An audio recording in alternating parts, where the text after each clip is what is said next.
Take any exercise, and by adjusting the form of it, we can emphasize different parts of the body through stabilization, weight distribution, and muscle control.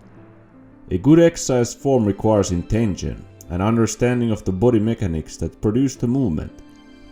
When you know what constitutes the basic form of a given exercise, you can manipulate it to suit different purposes. Let's illuminate this with two different squat variations, back squat and the leg press squat. Most people are aware of the back squat, but the leg press squat, that may require some explaining. Leg press squat is a form of a squat that minimizes hip extension by keeping a constant forward lean. A very similar type of exercise you can find from the Athlete Twin-XX training system. Hip extension is present, but it's not dominant. Rather, the muscles responsible for hip extension, your hamstrings and glutes, are stabilizing the forward lean angle of the upper body.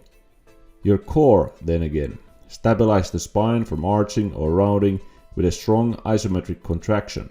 By doing this, your knee joints become the main movers in the squatting motion. This puts the greatest focus on your quadriceps muscles. A traditional back squat transfers workload from the quads to your hip muscles. Hamstrings and glutes pull you up as you simultaneously press with the quads. But why would anyone do a squat such as the leg press squat?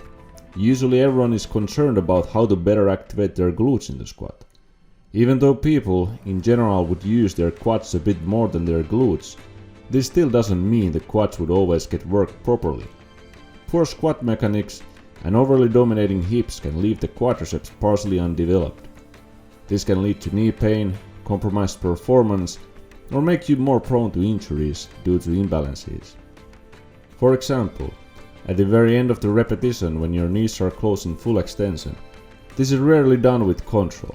Instead, the knees are snapped straight. The human body is masterful at finding paths that take the least resistance. This is why you need to know what you are training for. Are you trying to build a skill to lift heavy, or are you trying to develop a more balanced body? The key point is awareness and intention during training. Often the only standards for a good squatting form are straight back and full range of motion, or squatting ATG, ass to grass. But sometimes less range is more optimal depending on what you are trying to target and emphasize. The range shouldn't bypass quality. Remember, right form is the form that corresponds with your intentions. Know what you are training, and now go and practice.